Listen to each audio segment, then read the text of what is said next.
my people? Welcome to the Mind Pursuit podcast, where we talk about everything around the human mind. I am hosted at Mint at Mua. Please check it out. It's a nice place. It's a serene place. You can be able to dine with your loved one and with yourself as well. Come and enjoy. Feel free to check them out on LinkedIn at Mint at Mua Restaurant and Conference Facility. I am still with Sam. Oh, are you getting mesmerized by the story? And it's his experience. I hope we are learning. I hope we have our books and we are taking notes and we are able to implement what we have been able to write. So thank you so much for coming on board. And you talk about, now we are flying. Yes. Yeah? So you touched on mentorship, which I will park it for now. Mm-hmm. I want you to tell me about now work. How is work space for you? All right, so workspace. Yeah. Now, I joined work when I'm very young, yeah? Mm-hmm. And I think by the time I was 23, Mm-hmm. I was done with all the training. Yeah. Now I'm flying. Yeah. And I'm flying the Boeing 737, Yeah.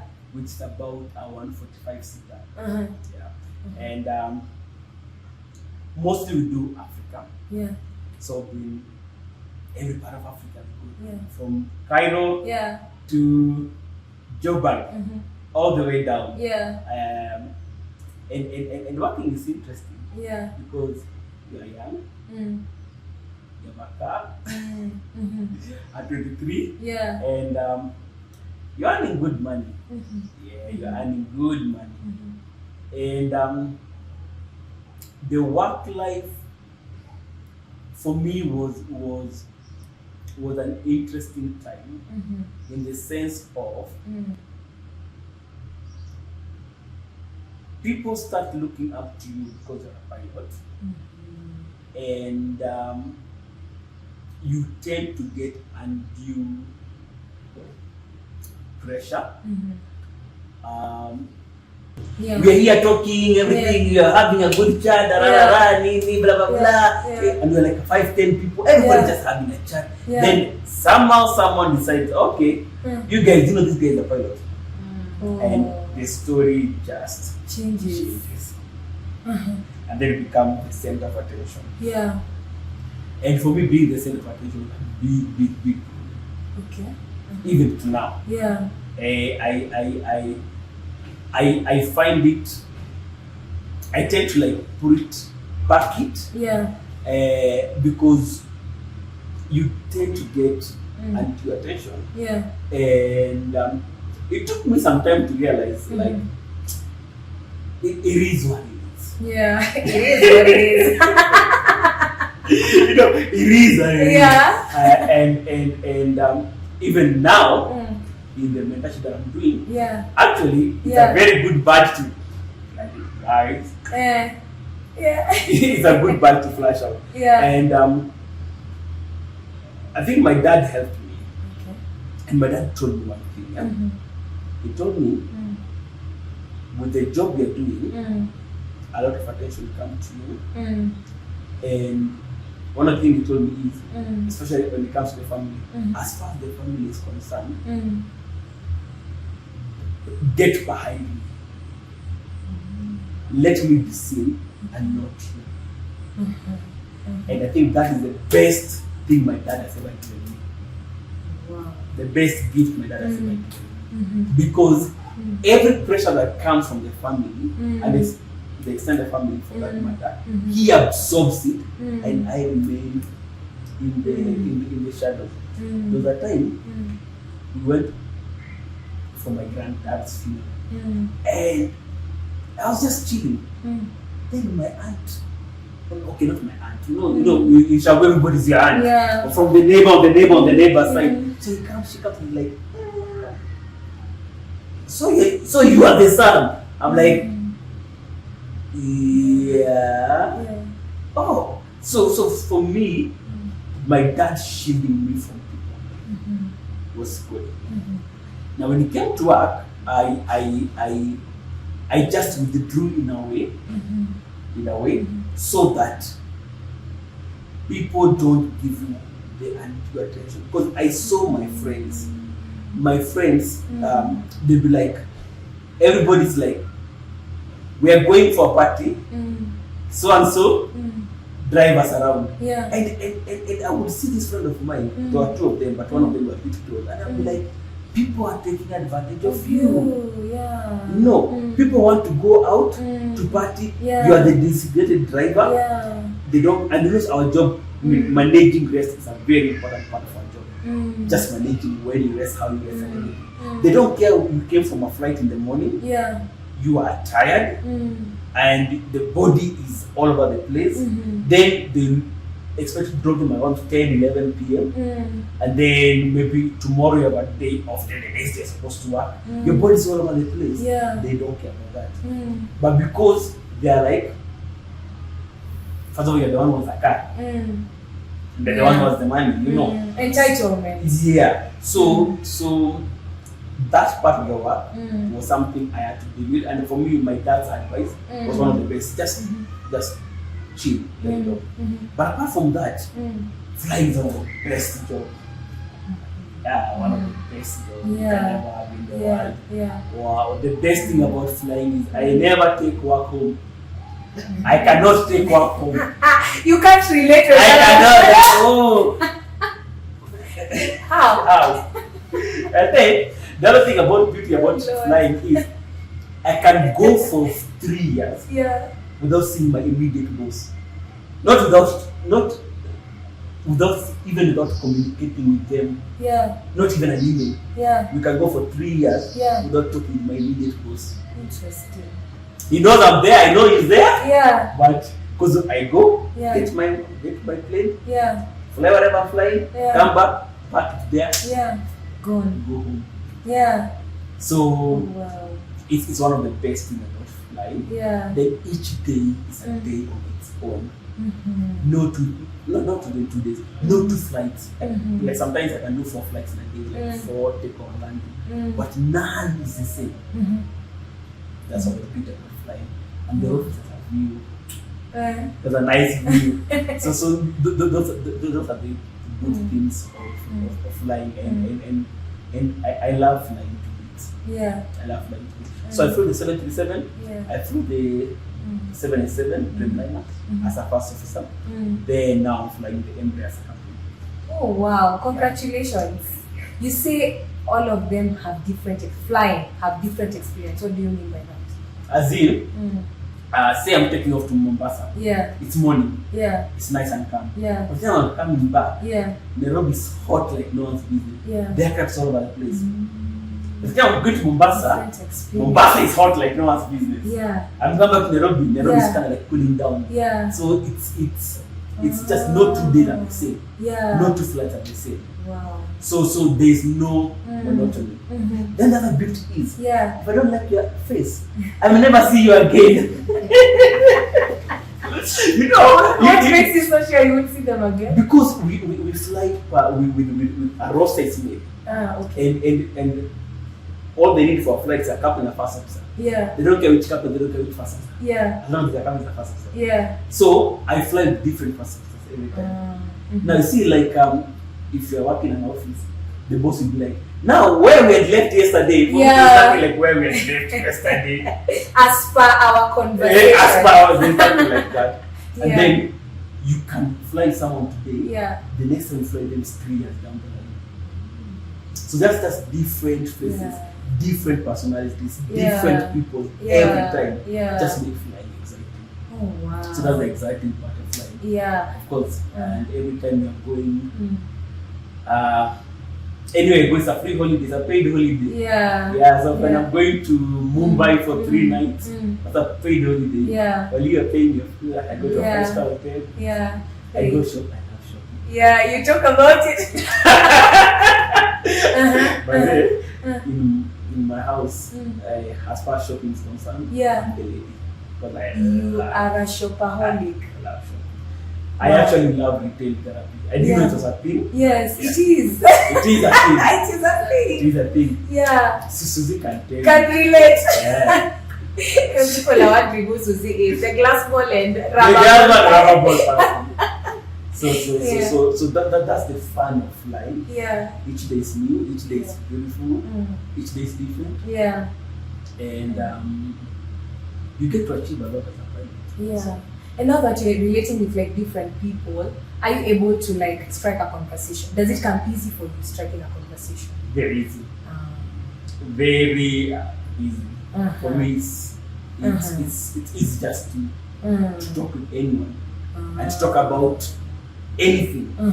You know, I can open a newspaper. This line, I can start a story on that. Oh wow. You know, because also the other thing is part of my personal just journey and all the things I do is to study a lot about everything. So as you read a lot, you can always have something to talk about. Oh wow. Yeah. So sometimes when I say to people like, oh, I don't know how to start a conversation, maybe sometimes because it's not starting the conversation that's a problem, it's sustaining the conversation. And then because the last time you started talking and you were hanging or the conversation is going dry, it tends to kill your confidence the next time you start a conversation. Yeah. I had someone say one of the sources of confidence is competence. So when you're competent, it gives you that confidence. When I know any story you start talking, I can talk about it. Then I have no problem coming talk to you about anything. Oh, that's deep. Oh, thank you so much for sharing. Let me take you back a bit. Your first day reporting to work. How was that for you? You see, for us, when you're being trained, that is still work. So like when even on a training they say, we're being paid to go land. Must be nice. Very nice. And then you're being paid, yet you've been provided for everything. So now coming to Kenya, because now that was contracted training. So coming to Kenya, you are still under training, so you have not been confirmed, it's like a probation. So for us, all that is work. So I can't really divide like where work starts and where training stuff. It's all gelled up. But the thing about flying is it's a very high pressure environment. The learning curve is steep, like really steep, and nobody teaches you. You'll be given books, and then the beauty is everything is in that book. We don't have a lot of gray area of flying. No. So everything is in that book. Everything you need to know are in those books. And you're given books, and these are like, on average, you're given like 5,000 pages of content to go through to analyze by exam. How you go through that until you get to the exam point, that's your problem. Let's meet on the other side. So, yes, they're instructors, they're everyone, but they're coming to build on what you've already learned. Nobody's teaching you like from scratch. So it's more self-initiative. Yes, and it's so much not really self-paced because the time you're supposed to perform is a set time. So a lot of self-pacing here, but at this cut of time you need to be. So it's a high pressure. But the beauty is once you're done with that initial stage, it becomes a very nice, relaxed environment, which also now gives you time to do other things as you fly. Oh wow! Oh, that's amazing. How are you coping with the pressure? The initial one. And the initial, there are no two ways. Cut friends, cut everything, cut everything. Focus. Wow. Was it easy for you to cut friends, cut everything? Yeah, it's easy in the sense of you know what you're going for. Focus. Yeah. So and when I say cut, it's not like you drop everything. Yeah, it's been a rough report. Yeah, but the amount of free time you have to do other things get reduced drastically. But it's only for a short period of time. It's for a short period of time. Wow. So it's high pressure, but for a limited time. Then from there, it's fun. It's balling. It's good life. Wow. So you get a lot of time just to ventilate and do your own things. Because like when I take off and I'm doing a 5-hour flight, those are most of the times, those are the flights you're doing. Within 1 minute the pilot is on. So all your work to do is to monitor. Then once you get on cruise, the amount of things to be monitored kind of tend to reduce. So you can read a newspaper, you can do something, you can read a book. And when I'm doing mentorship, I used to come up with a lot of my lessons and everything when I'm airborne actually. Oh wow, Yeah. nice. You talk about bonding a lot. At that particular, you're young, early 20s. Yes. Oh my God, I don't know. People in early 20s who are listening to you want to be you at that particular age, because in early 20s, that's where the rubber hits the road. We cannot all relate. Me personally, I can't, because that's when every cent counts. You know, you want to make money here and there. You don't know how to. You're trying to make ends meet. But in your case, it's different. And you talk about coming from a space where the financial insecurity was there, and now you have a lot of money. And there's something we call eustress, positive stress. Yeah. Did you encounter that? I think looking back, going through that time of lack made me come to a point whereby if I have a 10,000 or 1 million in my account, Yes. it really doesn't bother me.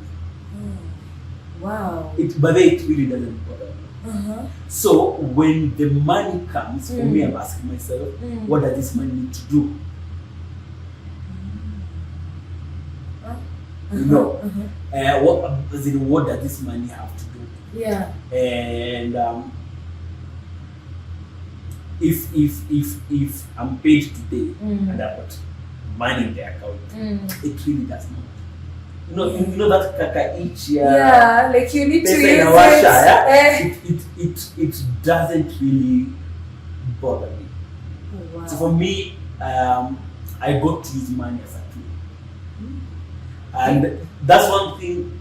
I don't know where I learned it from. Yeah, that was my next question. I don't know where I learned it from. Yeah. But I can point in a way to my dad, because my dad can like grounded me in a way. Then I was looking at some of the things I wished I had when I was growing up. I didn't have, but now that I have money, see, let me do them, but let me do them in a manner that is useful, or in a manner that adds value.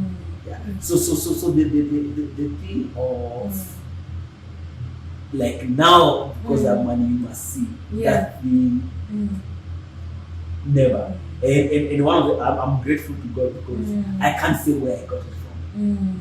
You know. And when my friend would even change cars, I was like with one car for like 7 years. I was like, you got this in the head. And it really didn't bother me. Though in between there, I made a financial mistake. And the biggest financial mistake I've ever made is starting a business I don't understand. That is the biggest financial mistake I've ever made, which made me pay a lot of money in terms of debts. Because I took a lot to start business, I didn't understand, I didn't have a passion on, and the business went down, it went down with the money, and went down with the loan. So I had to pay for a loan for something I didn't benefit from. But apart from that, it was just like, okay, we need to do this, we need to do that. And again, remember, home things are not okay. Some of my brothers and sisters had not gone to school. So I was like, okay, let's take them to school, let's pay for them. And I found also myself paying school fees for a lot of people. You know, and some of them are not related to me, but for me, that's one of the places my heart goes to. Because I look back and I'm like, were it not for the education, I wouldn't be here. Because when you were being selected for a training, it was either you get an A or an A minus. B plus was not good enough. Not because B plus is not a good grade, but when 1,000 people have delivered for you an A and A minus, the competition. You have the option of saying B plus is not good enough for me. So you find that for me, I'm like, okay, so performing well in my education really worked well for me. So that's one of the things I'm like, you know what? If you want me to help you, I will help you through education. Because I've seen the benefit of you just being in an environment where you can get educated and get to think. You've heard it, people. You never go wrong with education. I'm also a firm believer, love book education to the T. So you never go wrong with books. Thank you so much for sharing that. So you're seeing his resilience level. You're seeing focus. One thing that has stayed with me, even as I listen to you, is focus. But I'm also seeing a lot of leadership, taking initiative. And leadership, the way you had mentioned, it's for everyone. And there's something I talk about called self-leadership. And I see that in you, being able to take initiative, pushing yourself, thinking 5 steps ahead. You know, planning, because financial literacy at early, to me, when, as you speak, I see financial literacy at a young age. But this is something that is more intrinsic. You may not be able to point it at anything, but at the end of the day, it's more intrinsic. So you are so gifted. And I think for financial, it's one of the books. I don't read fiction. Yeah.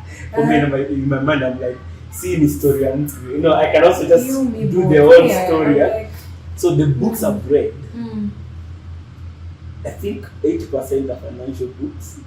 Then another 20% are biographies, like real people, real stories.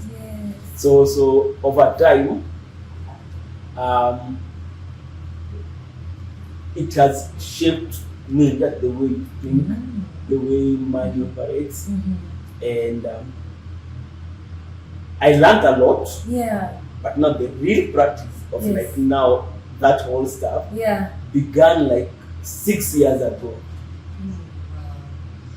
Began like 6 years, like really implementing, and one of the things I came to realize with financial literacy, it has got nothing to do with knowing where to invest. It has got nothing to do with knowing how to save. It has got everything to do with knowing yourself. Because as I told you, I made a big mistake investing to a business I don't understand. Because you know, people tell you it's invest, which is good. Invest.